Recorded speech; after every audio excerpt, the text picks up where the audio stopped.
Good evening. I am the narrator, and welcome to my parlor. Tonight's story is choir practice. I have always lived alone. I always will. I know no other way. I don't dislike others. They simply don't interest me. Don't mind this.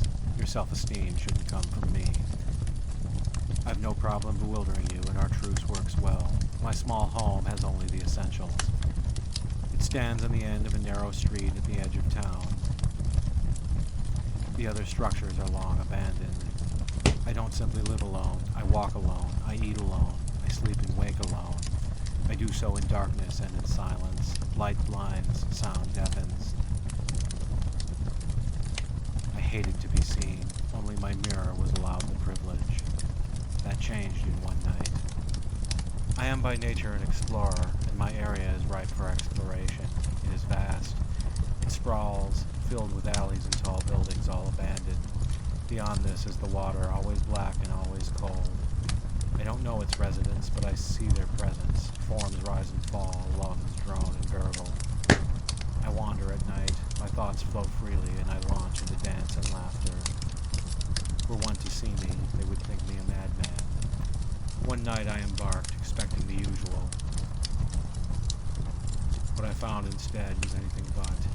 The moon and stars shone. I strolled along the sidewalks. Structures loomed above. Windows watched like empty eyes.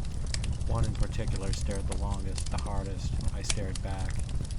It called to me. I had to oblige. I crept to its door. It opened. The remains of years long past burst from the threshold. Attuned to darkness, saw it in full detail. Portraits stood in frames, showing faces normal and forgettable. There stood a couch, a rocking chair, and a bookshelf lined with musty volumes. I lay on the couch, sat on the chair, and scanned the books, all mundane and forgettable. To my left, a staircase led upward. To my right, one led downward. Both held promise. I first went left. The steps were sturdy for their age. They led to two doors on the left and one on the right. The doors hung open, their paint chips and knobs rusted. In each were the usual furnishings. I returned to the first floor and descended the opposite staircase.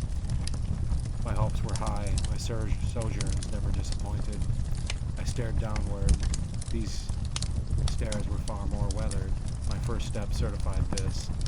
In this house, far more residents had walked down than upward. Still, I descended, fearing they would collapse beneath me. I reached the basement without incident until the time came to return. Ugh. I dismissed the thought and scanned the empty room. Its floor and walls were made of plain cement. The outline of a door stood in the opposite wall. My hope revived. I reached forth. The wall slid aside, revealing an open cavity. Excited, I threw caution to the wind and waltzed forth. Therein was only darkness. I could see nothing. I stretched my arms and found walls, stamped my feet and found cement. I moved blindly. The path seemed unending. At times I felt I was being swallowed. I heard the distant flow of water. Where was it? Where lead it? To the pipes or to the sea? I wondered. I hastened. The sound grew louder. My only fear was that the tunnel would never end, never reveal the source. I walked headfirst into a wall. Ah, is this it? I wondered.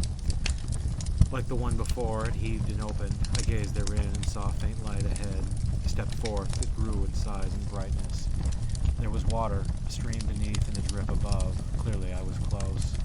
At last the floor appeared, and the walls and ceiling, a cavity ahead. Beyond, the water flowed. I slowed. Did it drop a weight, and if so, how tall? I saw it was negligible. Closed my eyes and leapt. I heard a splash and felt moist, felt fluid up to my chest. I opened my eyes. The water was black and fetid, bubbling despite its stillness. Dark forms slowly rose from the surface, only to fade again. Ugh. I heaved to the floor and began to peer around as the water seeped down me. There I saw in each corner a figure of a bird with wings and talons. Each overlooked the pit with blank, pupilless eyes. I beheld the room. It seemed endless, both vertically and horizontally. Its walls and ceiling couldn't be reached. Frescoes adorned the walls, depicting scenes conceivable only in fever. Figures with all manner of heads, eyes, and limbs contorted in perverse, impossible positions. Surely this was a madman's work. Then sounds, high and low, no middle ground, harmonized, not with each other, but with a thing unseen. Their number and origin I couldn't discern. Their song was like nothing I had ever heard, having no melody, no logical progression. No words, just abstract sounds. Still, it was structured in ways at first unidentifiable, but in time unmistakable. It seemed to echo and reverberate, multiplying throughout. What was its source? I beheld again the walls in art and peered forth. Across the pit stood an enormous platform. Atop it stood a group of figures. Their skin was pale, their eyes were black, their movements tight and machine-like. They were bald with no eyebrows and wore black shawls. I stared. Normally I would have spun and ran. For some reason I didn't. My surroundings vanished. I saw only them. I thought only of them. Their nature was revealed. Their skin was not skin, but an artificial substance, like the cement itself.